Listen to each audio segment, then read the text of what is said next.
Vamos a comenzar con el primer panel del día. Ayer fue un día tan intenso como positivo, con tres paneles muy potentes y con tres intervenciones iniciales también muy potentes, seguidas del laboratorio que, por lo que nos cuentan, pues dejó muy buen sabor de boca. Yo voy a pedir a Piero Corbeto, jefe de la Jefatura Nacional de la Oficina Nacional de Procesos Electorales de Perú, a Guillermo Ortega, magistrado del Tribunal Contencioso de Ecuador, y a Leopoldo Alfaro, director del Centro de Estudios y Monitoreo Digital del Tribunal Electoral de Panamá, que me acompañen para el primer panel.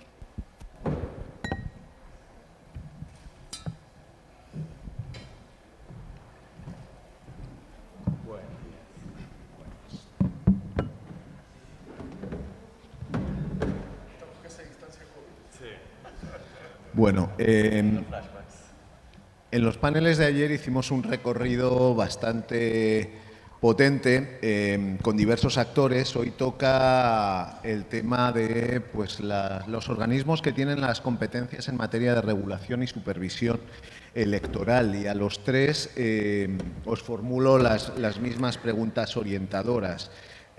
¿Cómo estáis encarando, cada uno en vuestros respectivos países, la gestión de todo este enorme desafío de fake news y desinformación en los procesos electorales? ¿Y qué mecanismos, qué herramientas tenéis para poder ser más eficientes y para poder reducir el impacto? Como decía Jaime Abello, no vamos a eliminar las fake news, tal vez tratemos de mitigar el impacto de las fake news en los procesos electorales. Empezamos por ti, Piero.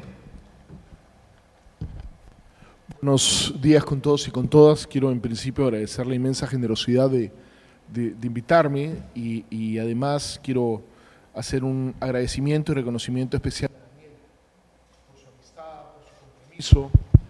En los peores momentos electorales de Perú, Daniel fue un activo defensor de los organismos electorales y la democracia en el Perú.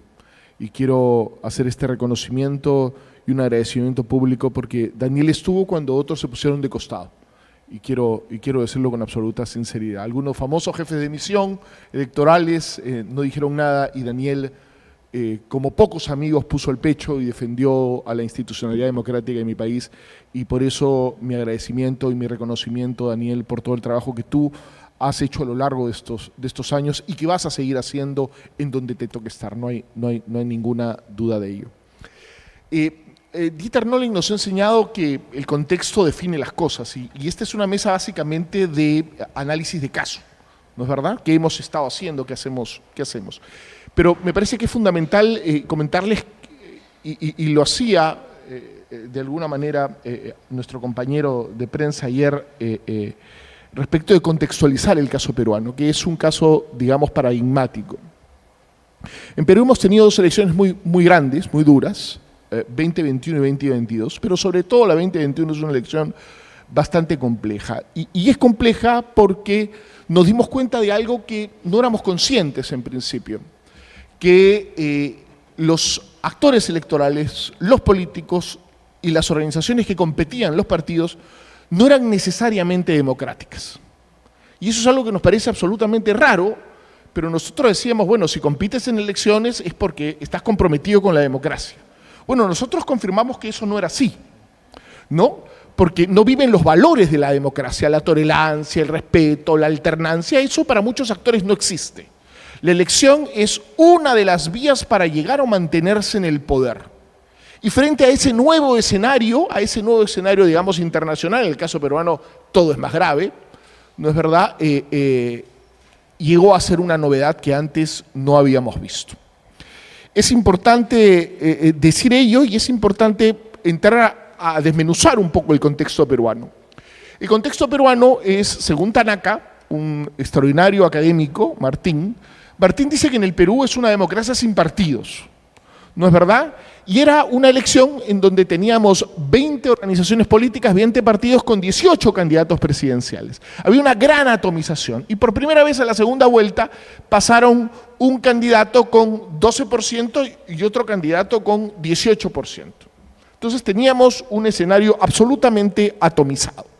Y ese escenario atomizado tiene un adicional que agrava, que es la polarización. Los dos candidatos presentaban dos modelos de país absolutamente antagónicos. Uno era un modelo pro-cubano y el otro era un modelo de desarrollo, digamos, muy en la línea de las reformas estructurales del 93, muy liberal, digamos, en algunos aspectos económicos, no sociales. La lógica conservadora estaba en las dos. Pero fue bastante duro. Y otro elemento que ya es una característica en el Perú es que las elecciones son extremadamente reñidas. Y cuando digo extremadamente reñidas, puedo decir de que si cada voto la convertiríamos en una persona y esa persona tuviera que estar en el Estadio Nacional del Perú, sobrarían butacas. Son 40.000 votos de diferencia lo que hay siempre entre un ganador de segunda vuelta y el perdedor de segunda vuelta. Entonces, es muy complicado cuando dos modelos de país se enfrentan y cuando ha habido una campaña de miedo como la que hubo en el Perú, tan intensa, tan dura, que tuvo obviamente cosas absolutamente nunca antes vistas. Y quiero insistir en el tema del miedo porque creo que el miedo es el nervio que en el caso peruano ha generado toda la desinformación y todas las campañas de odio. Había un miedo a retroceder, había un miedo a lo diferente, había un miedo a que Perú se convierta en Cuba, en Nicaragua, en Venezuela.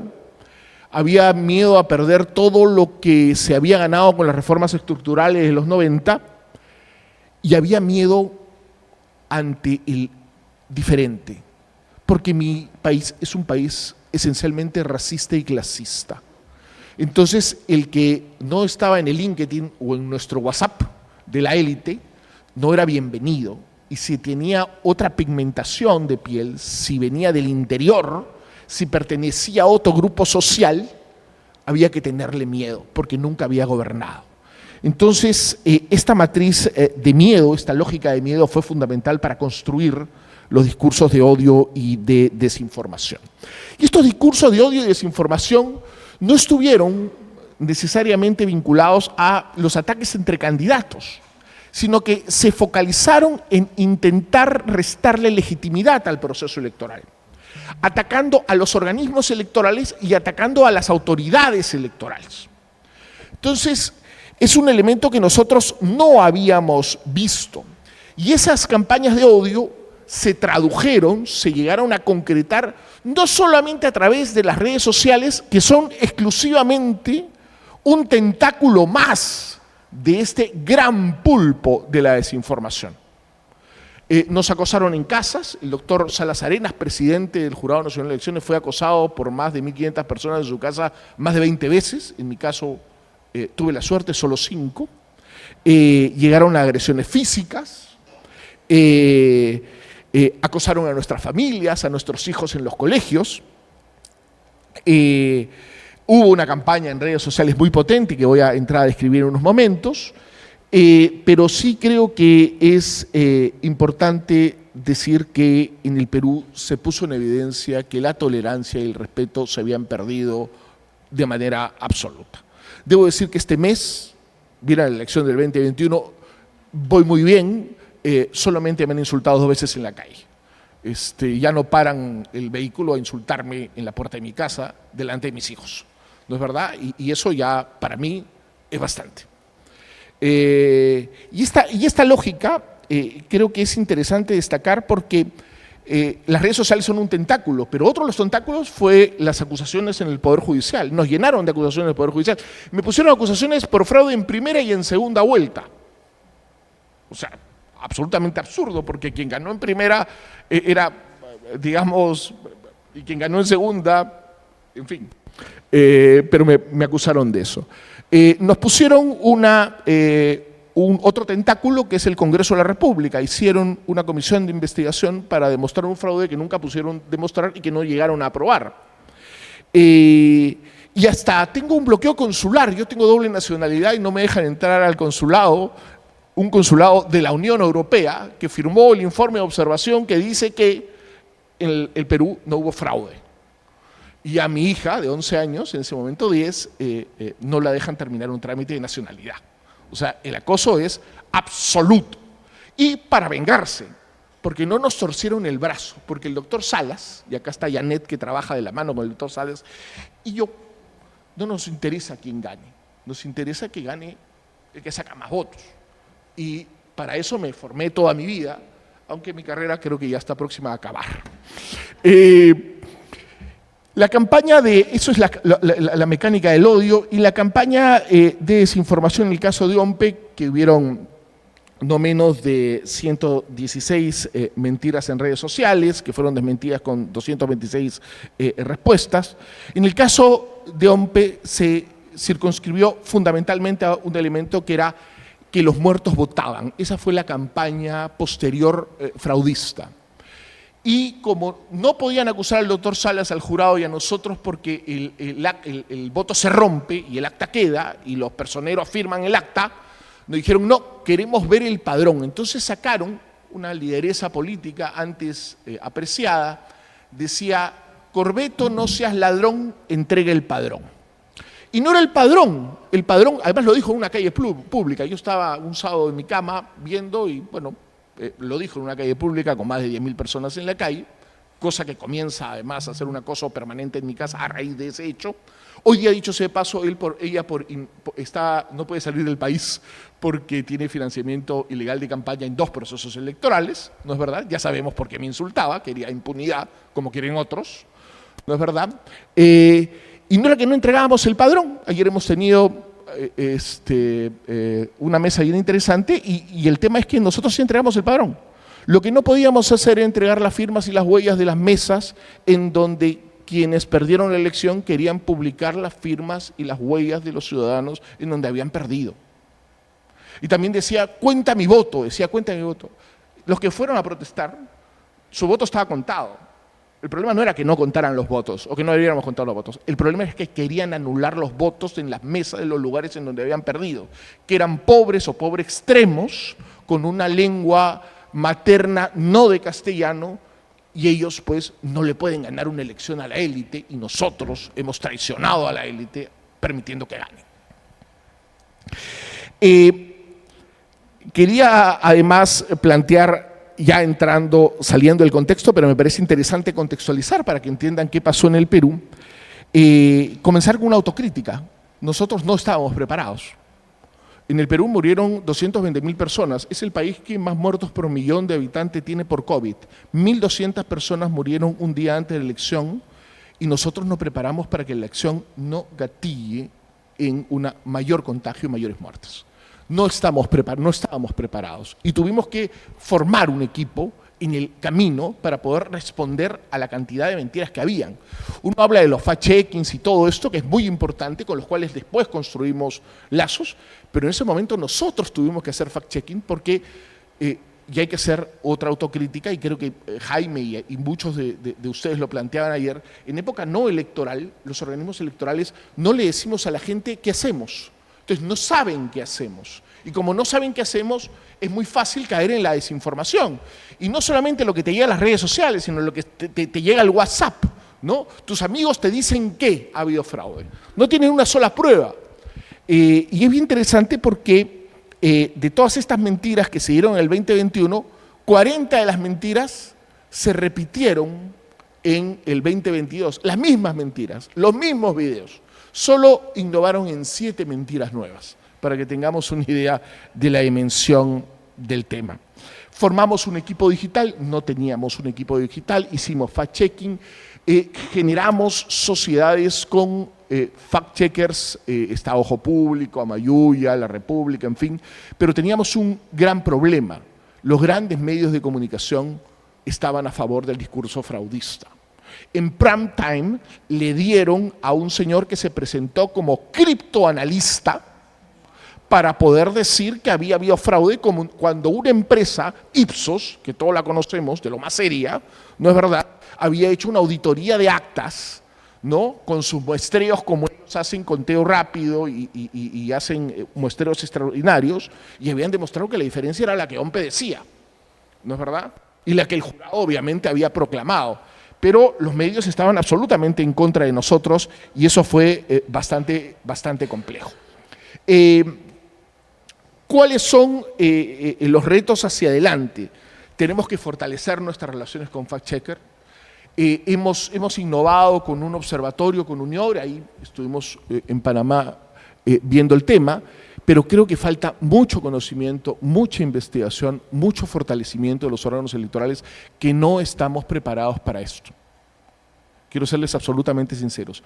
Hemos sido muy reactivos, pero tenemos que hacer que esto realmente sea una política institucional y esto debe merituar necesariamente que en nuestros planes operativos institucionales y en nuestros planes operativos electorales, como en el caso de Panamá con una extraordinaria práctica, como en el caso de Brasil con otra extraordinaria práctica, poder realmente avanzar en ese tipo de temas que son fundamentales.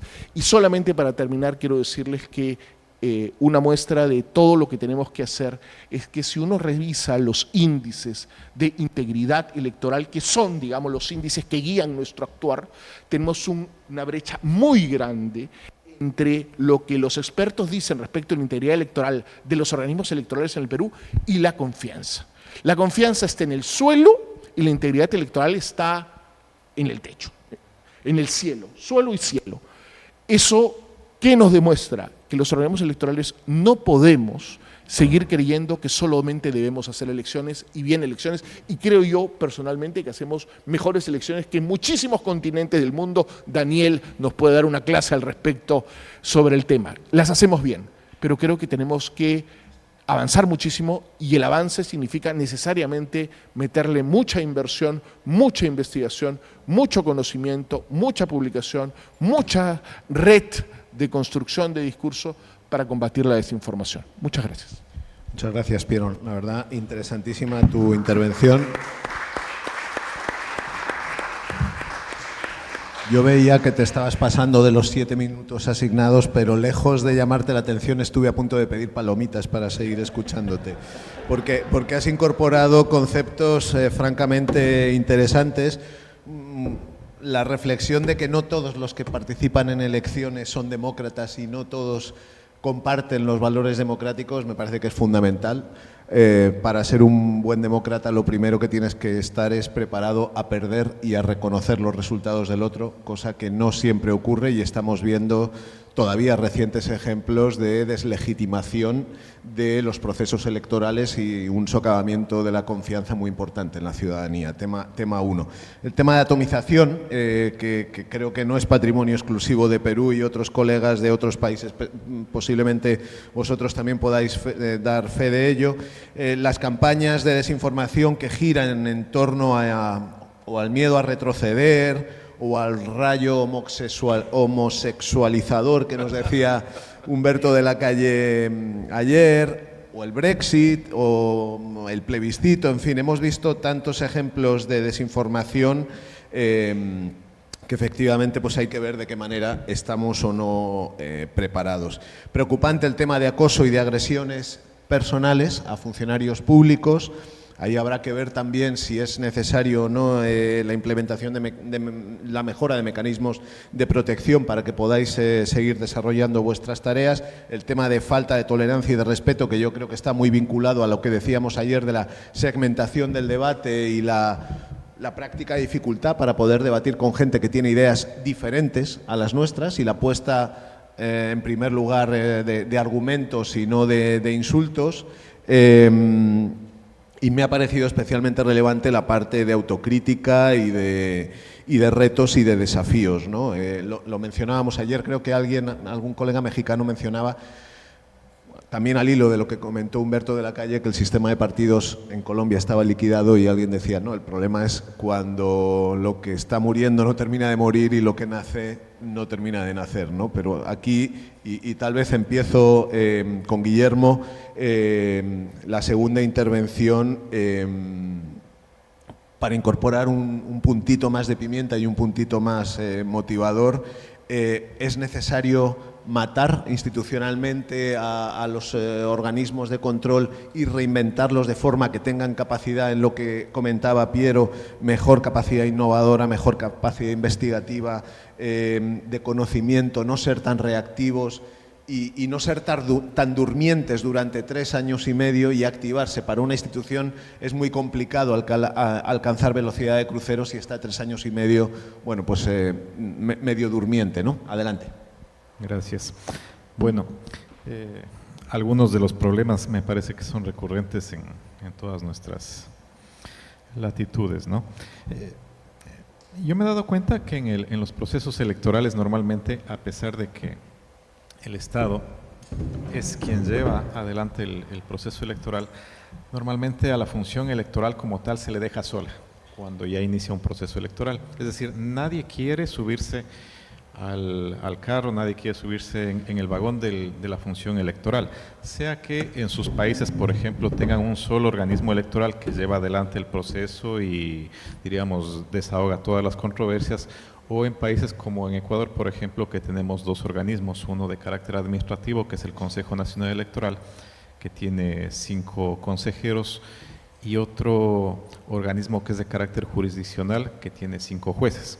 Entonces, diríamos, tenemos esa diferenciación en Ecuador. Yo sé que en algunos de sus países también la hay, en otros no las hay.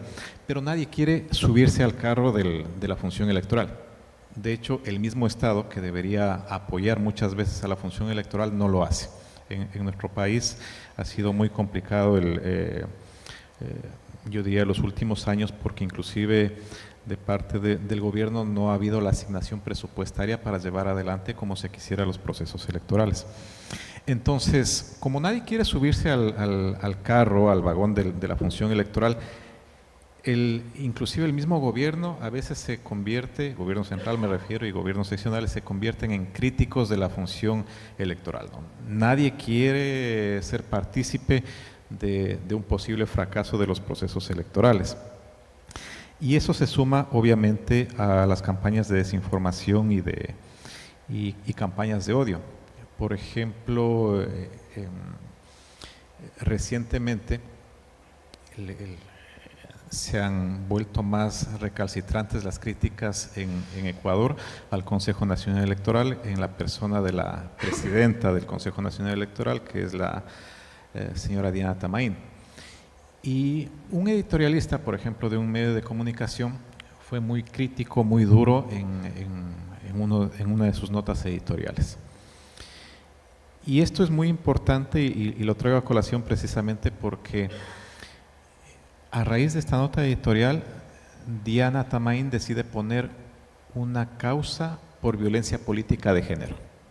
Dice este señor editorialista, me está ofendiendo, me está denigrando, está dejando en duda pues mis ejecutorias frente a la función que yo tengo. Y es complicado, y eso conversábamos también el día de ayer con algunos colegas, porque me parece que ya debemos llevar el debate quizás o el análisis un poco más allá, a efectos de no limitarnos a lo que tradicionalmente nos limitamos, ¿no? Libertad de expresión y la función pública. O sea, tú eres funcionario público, tú eres servidor público, tienes que aguantar lo que se te venga. Sí, a propósito de tu intervención. Para eso te metiste, y eso es lo que nos dicen a todos, ¿no? O sea, si no quieres que te critiquen, que te observen, quédate afuera, no participes. Pero si ya te metiste a la función pública, te subiste a ese vagón, tienes que aguantar lo que venga. Y yo creo que el debate y el análisis tiene que ir un poco más allá, ¿no? En el tema de género, en el tema de mujeres, yo creo que es mucho más compleja la problemática que se presenta precisamente por esta circunstancia. Uno tiene que aprender a ser empático y también obviamente situarse en el lugar de la otra persona. En cuanto a esta guerra de desinformación, yo creo que el Consejo Nacional Electoral, especial en Ecuador, en este último proceso, fue mucho más acucioso, fue mucho más, diríamos, no oportuno, pero trató de prevenir mucha de esa desinformación. Estuvo más al pendiente. ¿Qué sucedía antes? Antes, bueno, muy independientemente de que todos dicen que les van a hacer fraude previo a las elecciones. O sea, todo el mundo dice, me van a hacer fraude, etcétera. En este último proceso electoral, el Consejo Nacional Electoral del Ecuador estuvo mucho más al pendiente haciendo el monitoreo de las campañas, ¿no? Entonces, salía una noticia falsa e inmediatamente el Consejo Nacional Electoral replicaba en redes. Decía, miren, esto es falso y esto es verdadero. Entonces, me parece que ese monitoreo en redes es una tarea que todavía la tenemos pendiente. Tratar de ser un poco más previsivos, no reactivos, ¿sí? Pero tratar de prevenir eso porque a la larga yo diría que los actores políticos de alguna manera nos comunican hacia dónde quieren llegar. Me parece también que es saludable el hecho de incentivar y motivar, diríamos, plataformas, la creación de plataformas neutrales. En Ecuador, por ejemplo, tenemos una plataforma que se denomina Ecuador Chequea. Esta es reciente, no tiene mucho tiempo de existencia y está integrada por algunos periodistas que se encargan de realizar precisamente la verificación. ¿Qué es lo que dijo efectivamente el funcionario público y qué es lo que se está publicitando en las redes sociales? Porque otro inconveniente que existe es que las personas posiblemente ya no tienen confianza en los medios tradicionales de comunicación. Es decir, yo diría especialmente los jóvenes ya no confían, o tal vez no es tanto la confianza, sino diríamos la mayor accesibilidad que tienen a las redes sociales y se informan mucho de las redes sociales. Entonces, esa falta de confianza quizás o esa facilidad para acceder a las redes sociales a ellos les permite comunicarse y acceder a información a través de estos medios y no tanto a los medios tradicionales. Por ejemplo, que quizás nosotros estamos más acostumbrados a televisión, radio, etcétera, pero como es lógico, hay un gran segmento del electorado que opta por las redes sociales, ¿sí? Yo creo que otra de las medidas que debería adoptarse es también la educación del electorado, ¿no? Es decir, los organismos electorales tenemos entre nuestras funciones, por ejemplo, capacitar. El Tribunal Contencioso Electoral en Ecuador ha realizado un sinnúmero de talleres acerca de violencia política de género. Pero, como lo acabamos de mencionar en este momento, muy poco hacemos, y esa es una tarea que ni siquiera la hemos iniciado, de educarle a la población respecto al rol de la función electoral. ¿Qué es lo que hacemos aparentemente cuando no hay trabajo? Que yo creo que cuando toda la gente dice no hay trabajo es cuando más trabajo hay. y uno en realidad no lo transparenta, o sea, vamos, nosotros acabamos una segunda vuelta en octubre y dicen, bueno, ahora ya no deben tener nada, y ahora son cuando más causas ingresan al tribunal, precisamente el ejemplo que les acabo de poner de violencia política de género, infracciones electorales, etcétera. Hay un sinnúmero de causas que la ciudadanía desconoce por completo y por tanto también desconocen la labor que llevan adelante los organismos que integran la función electoral. Me parece, y creo que ayer coincidíamos con algunos de ustedes, que un aspecto fundamental y que nadie quiere topar, nadie le quiere poner el cascabel al gato, es la regulación de las redes sociales. O sea, al menos en Ecuador, la Corte Constitucional, es una resolución ya de hace algunos años, ha dicho que las redes sociales no se les debe controlar, no, déjalo allí, no lo topes porque si lo topas a lo mejor haces algo que no debes, entonces es mejor dejarlo allí. Y lo hemos dejado allí mucho tiempo y eso ha permitido, por ejemplo, y esto se suscitó recientemente, que se activen causas, por ejemplo, en el caso de elección de consejeros al Consejo de Participación Ciudadana. El Consejo de Participación Ciudadana es una de los organismos que integra una quinta función del Estado que tenemos en Ecuador, que es la función de transparencia y control social. Este Consejo de Participación Ciudadana y Control Social se encarga de llevar adelante algunos procesos de elección de autoridades dentro del país, ¿no? Superintendentes, los mismos jueces del Tribunal Contencioso Electoral, los mismos consejeros del Consejo Nacional Electoral. Y la particularidad es que quienes son candidatos, porque esto cambió hace no mucho tiempo, quienes son candidatos al Consejo de Participación Ciudadana y Control Social, en teoría deberían ser ciudadanos y están impedidos de recibir patrocinio, auspicio de un movimiento, partido político. Ellos tienen que, diríamos, tratar de sobrevivir esa especie de campaña electoral con los medios que le proporciona el Consejo Nacional Electoral. Y sucedió algo muy curioso, que algunos de quienes se presentaron como candidatos al Consejo de Participación Ciudadana y Control Social en febrero, de alguna manera recibieron el auspicio de un movimiento político, ¿no? Que es, diríamos, en este caso identificado como la Revolución Ciudadana. Entonces, ¿qué pasó? ¿Y qué es lo que pasa también en las campañas electorales? Que eso se dio en redes sociales. Y a pesar de eso, ¿no es cierto? A pesar de que esto se da en redes sociales, etcétera, no tenemos nosotros una regulación clara que nos diga hasta dónde llega esa intervención que pueden realizar en redes sociales. Y esto sucede también con candidatos a cargos tradicionales. Por ejemplo, si el silencio electoral es un día jueves y tenemos elecciones el día domingo, pues tú entras a YouTube, a Facebook y siguen las pautas allí, ¿no? O sea, te sigues viendo los videos de los candidatos, etcétera, porque está en redes sociales y todo el mundo te dice, mira, no se puede controlar eso, ¿no?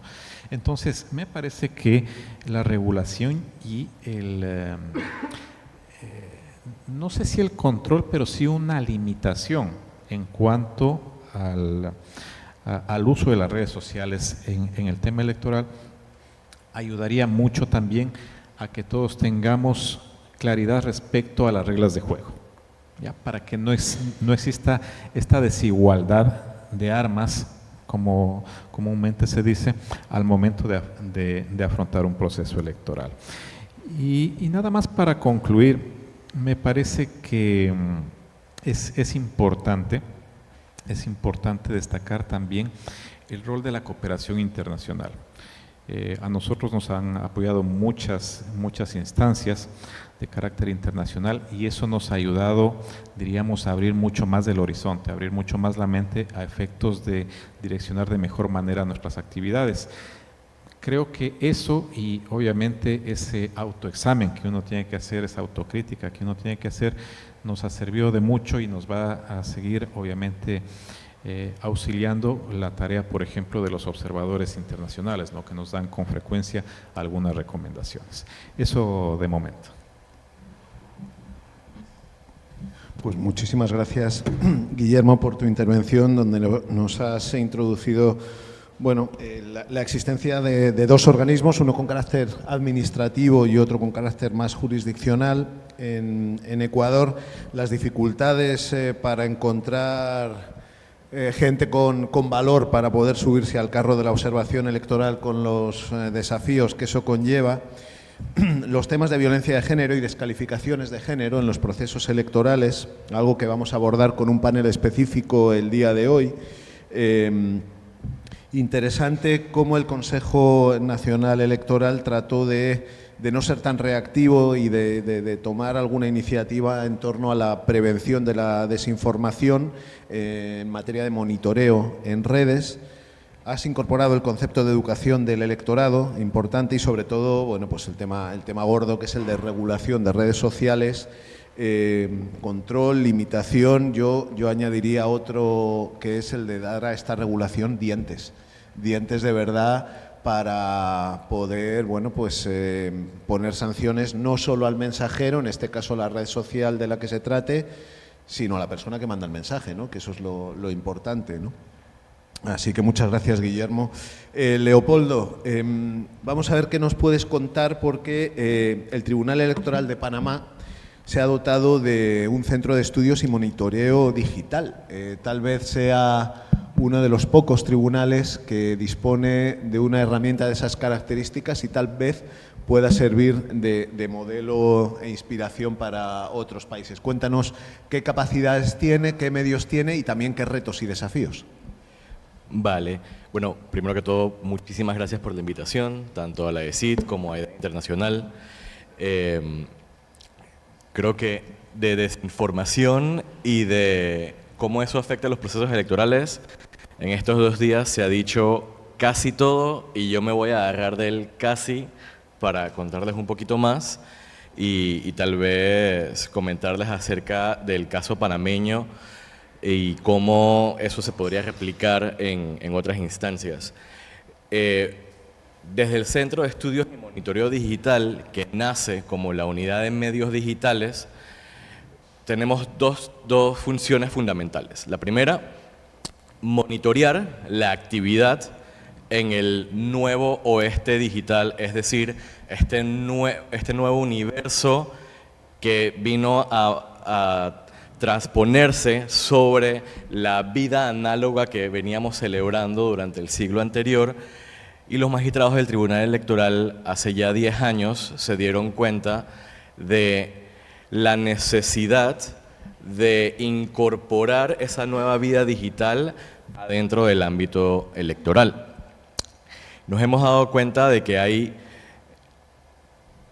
3 aristas, llamémosle, que de alguna manera alimentan el ciclo de la desinformación.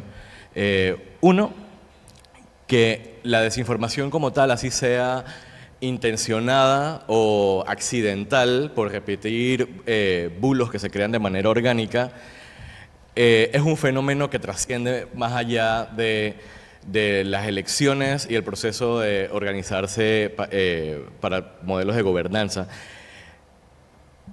2, que existe un fenómeno en las redes sociales que se llama la deindividuación, que es ese momento en que vemos que como todo el mundo está haciendo la fila, yo también voy a hacer la fila. Como todo el mundo está repitiendo la noticia falsa, yo también voy a repetir la noticia falsa y me exime de responsabilidad. Yo, Leopoldo Alfaro, no repetí noticias falsas. Todo el mundo repitió noticias falsas. Y el tercer fenómeno que nos llama mucho la atención es el sentido de amenaza a mi status quo como persona.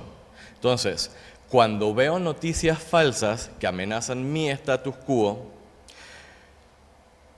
me separo de mi identidad, me eximo de responsabilidades y comienzo a replicar más información que intenta de alguna manera proteger a lo que yo veo como el nosotros contra el otros. Entonces, con eso estamos viviendo todo el tiempo en el estadio digital. Y a eso es lo que se enfrentan los organismos electorales a la hora de organizar elecciones que hasta hace 20 años nada tenía que ver con qué cuenta tenías de Facebook o cuál era tu número de ICQ, porque nunca se nos hubiera ocurrido que esos iban a ser los canales por los cuales nosotros íbamos a tener las discusiones más trascendentales de nuestros países. Pero de alguna manera a eso llegamos, a tener que acostumbrarnos a metacomunicar todo lo que hacen nuestros organismos antes de que sucedan las cosas, a pesar de que son conocimiento público, para tratar de vacunarnos contra posibles bulos o posibles crisis o ataques institucionales realizados por personas que para un beneficio propio están tratando de desvirtuar las elecciones. Les traje un par de ejemplos panameños de cómo se pueden configurar esas amenazas. Primero contarles que a principios de este año, uno de los partidos políticos más grandes de Panamá organiza unas elecciones internas para escoger sus secretarias de la mujer y de la juventud. Al ser un proceso interno, el Tribunal Electoral no publica la transmisión extraoficial de resultados, que es una costumbre ya muy conocida en Panamá, donde a pesar de que todavía no se han proclamado los resultados oficiales, pues vamos adelantando la información a medida que se van tabulando las mesas. A propósito de eso, muchos actores políticos dijeron que el Tribunal Electoral se estaba prestando para un fraude porque no estaba publicando los resultados de las mesas de votación en la medida en que iba desarrollándose la elección. Para nosotros, adentro del tribunal, fue un shock porque, perdón, pero si el partido político no nos pide que demos este servicio, pues el tribunal en esa instancia no estaba obligado a darlo y para nosotros era transparente. Pero por 3 semanas el ciclo de noticias era acerca de cómo el tribunal había dejado de hacer su trabajo. ¿A qué nos llevó eso? A que preparándonos para las elecciones primarias de los partidos políticos en agosto, realizáramos estas jornadas de metacomunicación a todos los periodistas y medios de comunicación, explicándoles paso por paso cómo se iban a desarrollar las elecciones de cada partido político, intentando de alguna manera vacunarnos contra cualquier malentendido o malinterpretación que se pudiera dar. De todas maneras hubieron malentendidos, pero la idea detrás de eso es no asumir que el electorado y la ciudadanía en general están enterados de los procedimientos tanto organizativos como legales de las elecciones, porque a la hora de ponernos en los zapatos del ciudadano promedio, las elecciones es un evento que pasa un día cada 5, 6 o 10 años. Entonces, de alguna manera, el Centro de Estudios y Monitoreo Digital del Tribunal reconoce que tiene una labor de capacitación y educación en esos temas.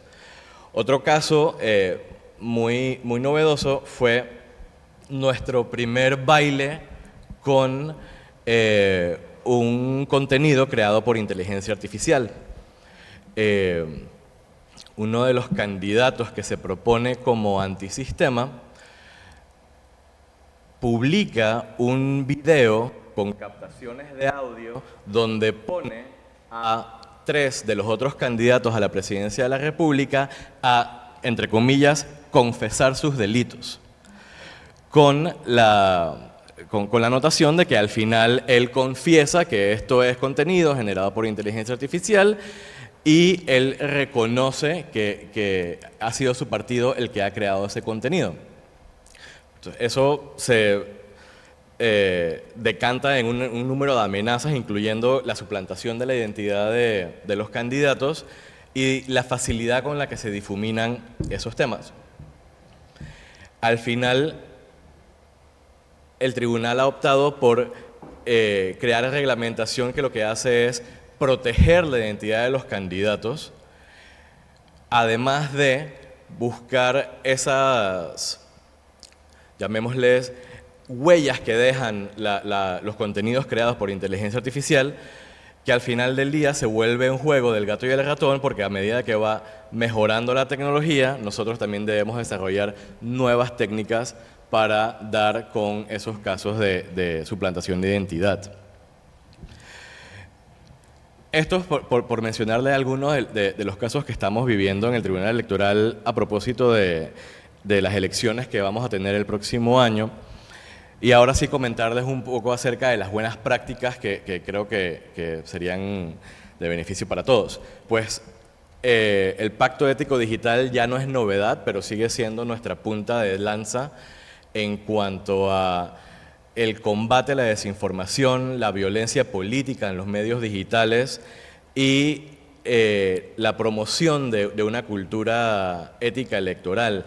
Al final, cuando el Pleno de los Magistrados del Tribunal crea esta iniciativa, lo que estamos buscando es darle una cara amiga a toda esa reglamentación y legislación que a veces el ciudadano promedio no sabe cómo interpretar.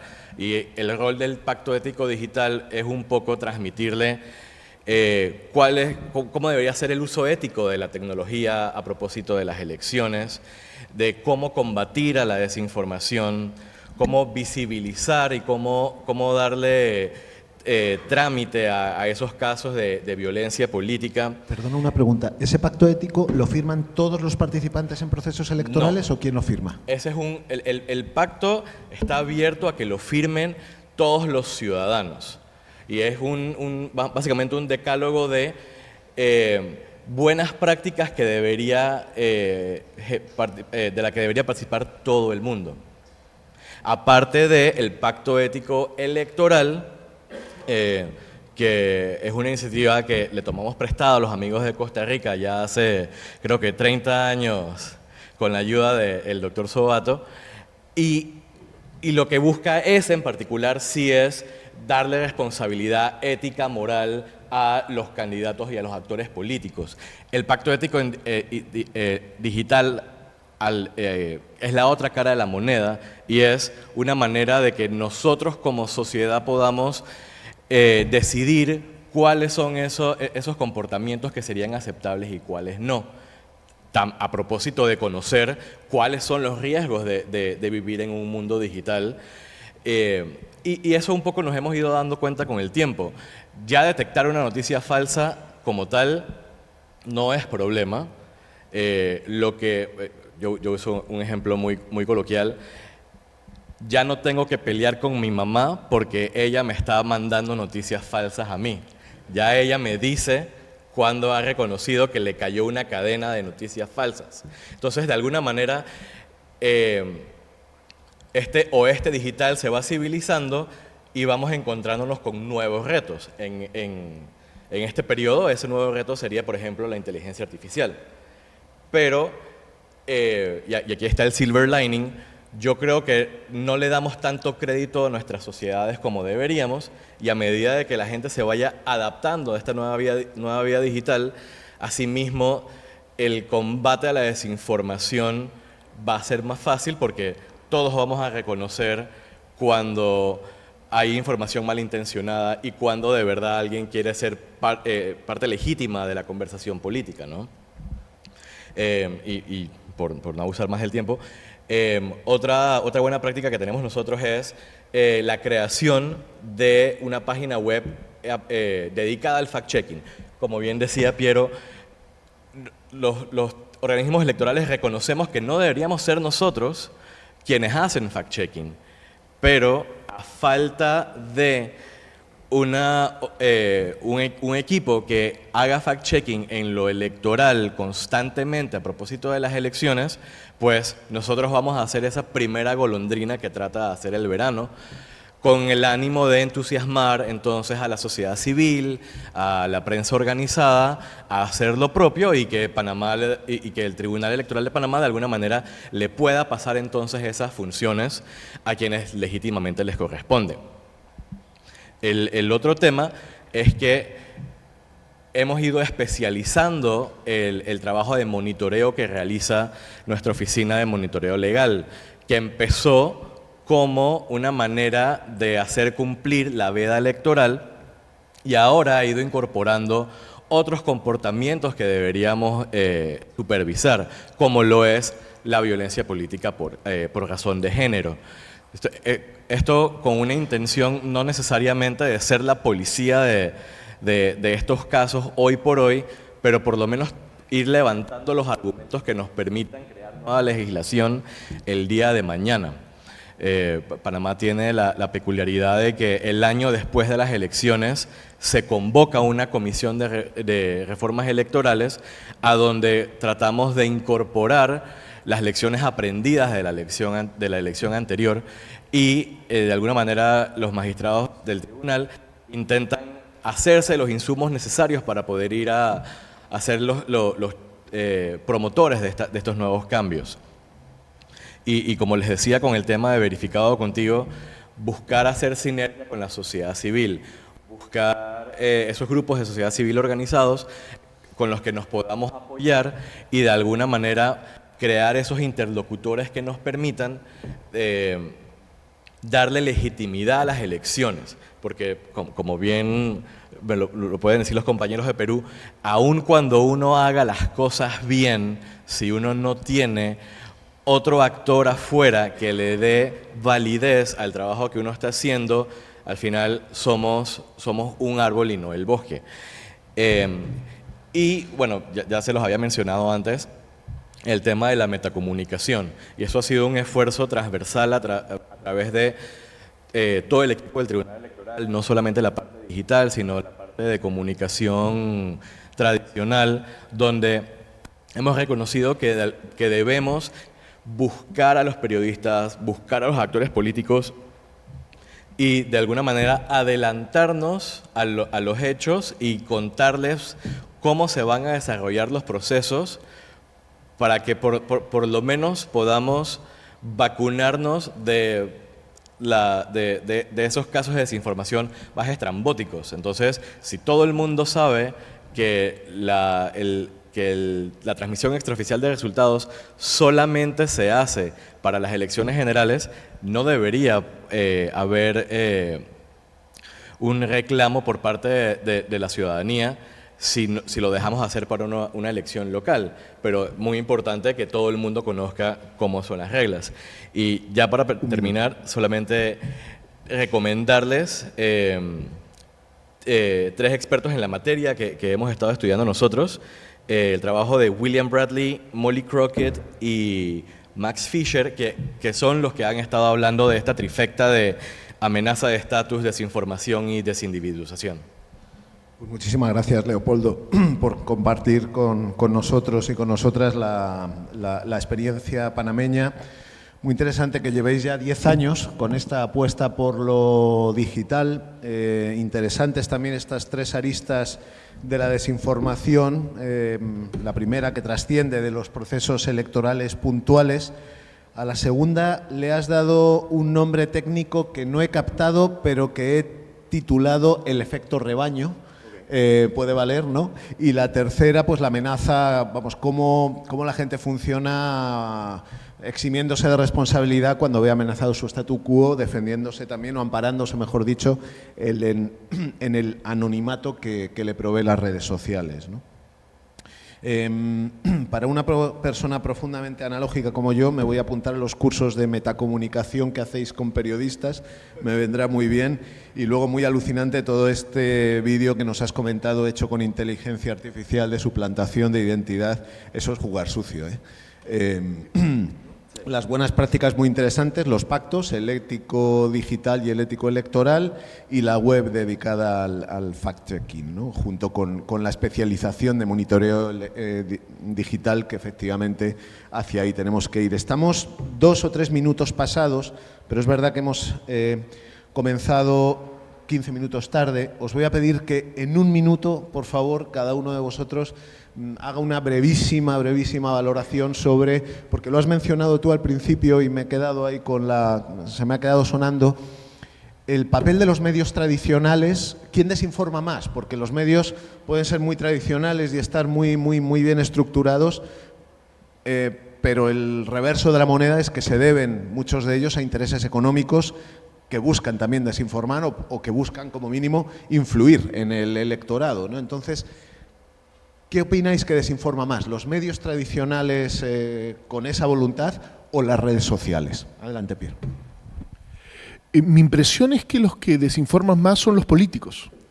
Creo que Trump es la clara muestra de cómo hay un aparato de desinformación a partir de esos intereses políticos. Yo creo que los actores políticos son los principales desinformadores. Y tienen como cajas de resonancia a los medios de comunicación y a las redes sociales, apuntando a un nicho de esa variopinta forma de comunicar, ¿no? Las múltiples posibilidades que hoy día lo brinda.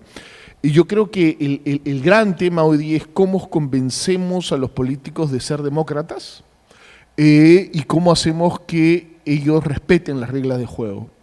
Creo que los medios están absolutamente marcados por quienes los financian, por los intereses que representan.